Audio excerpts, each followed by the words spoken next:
So किचनला ना लागूनच bathroom होतं. मी जितकी वेळ किचनमध्ये गेली ना, ते जे बाथरूमचं दार होतं ते मला उघडं दिसलं.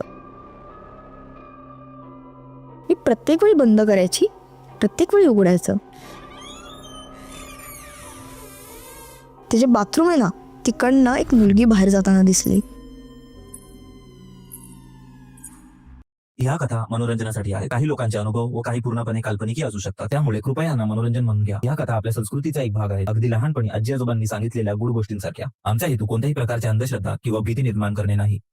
सो आम्ही कसं व्हायचं ना, न्यू इयर्स पार्टी वगैरे असते तिथेच. तर आम्ही त्या वर्षी आय थिंक आम्ही लवकर करायची ठरवली न्यू इयर पार्टी. कारण मी वेकेशनला प्रत्येक वेळी इंडियाला यायची परत घरी. महिनाभराचं वेकेशन असायचं आमचं.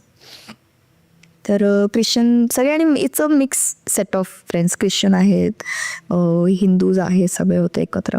बोले चलो न्यू इयर पार्टी करते. म्हणलं okay cool, let's go. So एका घरी ठरलं तर पॉटलक डिनर करायचं. सो मी माझ्या साईडने काहीतरी बनवून, पॉटलक बेसिकली तुम्ही प्रत्येकजण काहीतरी बनवून घेऊन जाता. बरोबर. आणि ज्याच्या घरी पार्टी होती, सो ते 2 जण राहायचं. त्यांचा प्रॉपर 2 BHK होता, खालच्याच फ्लोअरवर होता. आणि नॉर्थ इंडियन्स होते, ते नागालँडचेच होते 2 जण, आणि व्हेरी गुड फ्रेंड्स ऑफ माईन, माझ्या आणि माझ्या फ्रेंड्सचे. तर ते त्यांच्या स्टाईलचं काहीतरी जेवण बनवत होते. त्यांचा घराचा एक लेआउटचा आयडिया देते मी. सो घरामध्ये एंटर केलं की हॉल, पॅसेज नाही म्हणणार मी, कारण तिथे पॅसेज कॉन्सेप्ट एक्झिस्ट नाही करत ऑनेस्टली. थोडं सरळ चालत गेलं की किचन, आणि किचन आणि हॉलच्या मध्ये लेफ्ट साईडला 2 बेडरूम्स आहेत त्याचे, आणि एक कॉमन वॉशरूम, एवढंच होतं. सो किचनला ना लागूनच पोटाच्या बाजूला अजून एक बाथरूम होतं, ते एक होतं. आणि लेफ्ट हँड साईडला बाथरूम होतं, राईट हँड साईडला बॅकडोर होतं, जिथे आपण ड्राय एरिया म्हणतो ना, वॉशिंग मशीन वगैरे ठेवतात, तसं होतं. सो आम्ही गेलो, मजा मस्ती केली, वी हॅड डिनर, आमची पार्टी स्टार्ट झाली. आणि प्रत्येक वेळी मीच जागी असते, सगळेजण आऊट झालेले असतात. म्हणजे मला माहिती नाही का, बट एक ती रिस्पॉन्सिबिलिटी येते माझ्यावर की सगळेच झोपलेत तर मी जागी राहते. मी आणि अजूनही माझा फ्रेंड आहे, सो त्याला इन्सोमनिया आहे. त्याचं नाव आपण जॉन म्हणूया, त्याचं ॲक्च्युअल नेम नाही डिस्क्लोज करणार मी. तर त्याला इन्सोमनिया असल्यामुळे तो झोपत नाही, त्याला झोप येत नाही. आणि त्याला म्हणजे मी जेव्हा घरात ॲक्च्युली गेली ना, आम्ही एक 8-9 लोक होतो, त्यापासून मी त्याला असं खूप नर्वस बघितलं होतं. मला माहिती नव्हतं का. तर आम्ही 2 जण असं बसलेलो जागे होतो, आणि सकाळचे काहीतरी 4 वगैरे वाजले असते, अंधारच होता. सो मी जशी बसली, तर घरात एंटर केल्या सोफा आहे राईट साईडला. मी सोफ्यावर अशी बसलेली, मला फेसिंग किचन होतं समोरच्या साईडला, आणि तो किचनकडे पाठ करून बसलेला. तर मी असा फोन स्क्रोल करत बसली, टांगड्या लांब करून बसलेली. मला आउट ऑफ नोवेअर किचनमध्ये ते जे बाथरूम आहे ना, तिकडनं एक मुलगी बाहेर जाताना दिसली, त्या बॅकडोरकडे. बाथरूम बसून बॅकडोर, किचनमधनं शिस्तीत चालत गेली. ती जॅपनीज मुली असतात तशी होती ती. असं होतं. हा, पेहरावा तसा होता. स्कर्ट घातलेला, शॉर्ट स्कर्ट चेकर्डवाला, आणि व्हाईट कलरचा ब्लाऊज, छोटेसे केस, आणि you can make out from the figure आणि हे की शी वॉज अ जॅपनीज पर्सन. तर मी एकदम अशी ताडकून उठून बसेन. तर जॉनने माझ्याकडे बघितलं असं, व्हॉट हॅपेंड? म्हटलं नथिंग. म्हटलं जाऊ दे यार, मे बी झोप झाली नाही, मी रात्रभर जागी आहे म्हणून मी ॲज युजल इग्नोर. ती मला परत जाताना दिसली बॅकडोरपासून बाथरूमकडे. मग मी उठून बसली. मग मला जॉन बोलला लेट्स गो आउट. म्हटलं ठीक आहे. सो तो त्याचं काम करत होता आणि आम्ही गप्पा मारत होतो. तो बोला डिड यू सी हर, म्हणजे तुला दिसली ती? त्याने पण तुला खुणावलं? हां. तर मी त्याच्याकडे बघितलं.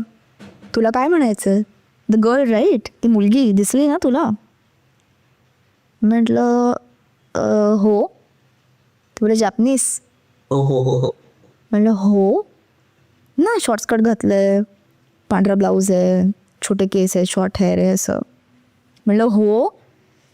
बोलते ती अशीच फिरत असते माझ्या घरात, म्हणूनच मला शिफ्ट व्हायचं आहे इकडनं, मला झोपच येत नाही.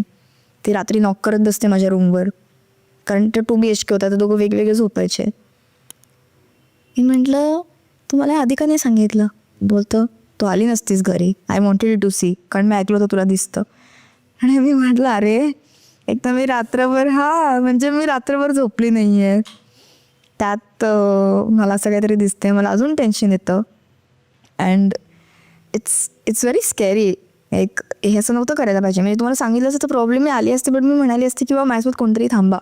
कारण सो मी कुकिंग करत होती किचनमध्ये. प्रॉब्लेम असा झाला की मी व्हेजिटेरियन आहे आणि ते सगळे लोक नॉनव्हेज खातात. सो माझं व्हेज जी भाजी बनवली होती ती वेगळी तुला बनवावी लागते. संपली. अच्छा. सो म्हटलं आता मी खाऊ काय, असा प्रॉब्लेम झालेला. सो ते बोलले की डाळ आहे, डाळ भात खाऊ शकतो. म्हणजे ठीक आहे, आय कुक. आणि तिकडे कुकर नव्हता त्यांच्याकडे. सो मला ती गॅसवर बनवायला लागली डाळ. आणि आपली तुरीची डाळ शिजत नाही, त्याला खूप वेळ लागतो. सो मला वाटतं गॅसवर ऑलमोस्ट मी तासभर कुकिंग करत होते. सो जाऊन प्रत्येक वेळी मिक्स करा, बघा खाली लागली नाही ना. मी जितकी वेळ किचनमध्ये गेली ना, I think me almost 7-8 times किचनमध्ये गेली असेल तासाभरात. ते जे बाथरूमचं दार होतं ते मला उघडं दिसलं. मी प्रत्येक वेळी बंद करायची, प्रत्येक वेळी उघडायचं. त्याचं ते मला नंतर कळलं की ते उघडत का होतं, कारण ती मुलगी होती तिथे फिरत. मी त्याला म्हटलं, अरे तुला कळतंय का, मी तिथे कुक करत होते आणि बाजूलाच आहे दरवाजा. मला ॲटलीस्ट आयडिया तरी द्यायची की something like this is existing in the house. मग आमचं असं डिस्कशन झालं. मी ॲक्च्युली खूप चिडली होती त्याच्यावर, कारण माझ्यासाठी स्कॅरी होतं. म्हणजे यार मी कुक करते आणि बाजूला दरवाजा आहे आणि like something is there, I don't know, असं होतं. मग मी म्हटलं जोड जाऊ द्या. आणि त्यांनी I think within a week or something त्यांनी ते घर सोडलं. सो आय थिंक हे एक असू शकतं ते मुलगीचं कारण ते एकालाच जॉनलाच दिसायची फक्त.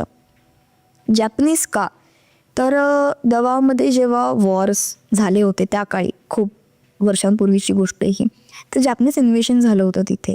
सो तिकडे एक टुरिस्ट साईट सीइंगची पण एक जागा आहे तिथे, जॅपनीज टनेल म्हणून पण आहे. सो तिकडे जॅपनीज लोकांचा वावर होता, अजूनही आहे तिथे. चायनीज लोक, जॅपनीज लोक खूप प्रमाणात राहतात. आपले काही इंडियन्स पण यांचे तिथे सेटल झाले बऱ्याच वर्षांपूर्वीचे, जे वर्ल्ड वॉरमध्ये वगैरे फाईट करायला गेले होते, तिथे राहतात ते. हां, सो म्हणून मे बी तिकडे त्या एरियामध्ये असू शकतं, कारण मी तिकडे नाही एवढं माहिती काढली त्या एरियाची. But from what I know की all over Davao, all over Philippines Japanese लोक राहतात. So maybe she might be a school girl, जसं आम्हाला भूत दिसलं होतं. तिने काही केलं नाही, बट ती तिथे एक्झिस्ट करत होती. She does not know that she has died. असू शकतं तशीच फिरते ती, तिचं घर समज. सो ही खूप स्केरी होतं. आणि त्याला पण तो जॉन जो मित्र होता त्यालाही काही करायची नाही, ती नाही, फक्त फिरायची. फक्त फिरायची आणि रात्री दरवाजावर नॉक करत बसायची त्याच्या रूमच्या, बेडरूमच्या त्याच्या. सो त्याचं कारण माहिती नाही ती का करायची. म्हणजे काय करायची नाही, दार उघडलं तर कोणीच नसायचं, पण दार बंद केलं की नॉक करायचे. पण तशा सिच्युएशन मध्ये तुम्ही काय करूही नाही शकत ना. म्हणजे समज तू गेली, तू देशाबाहेर जाते जिथे आपल्याला खूप कमी लोक ओळखतात, आपल्याला एकदम मुश्किलने आपलं घर मिळालंय आणि तिथेही असं घडतंय आणि आपण जाऊ पण नाही शकत सोडून, इथेच राहू. काहीच म्हणजे ऑप्शनच नाही. कारण कसं, तर तुम्ही डिपॉझिट देता तर, आणि ॲज अ स्टुडंट म्हटल्यावर खूप डिफिकल्ट होतं लास्ट मिनिट काही गोष्टी करणं. बरोबर, कारण तुमचे डिसिजन तुमच्या हातात नसतात. आणि त्यात असं काही पॅरानॉर्मल होतंय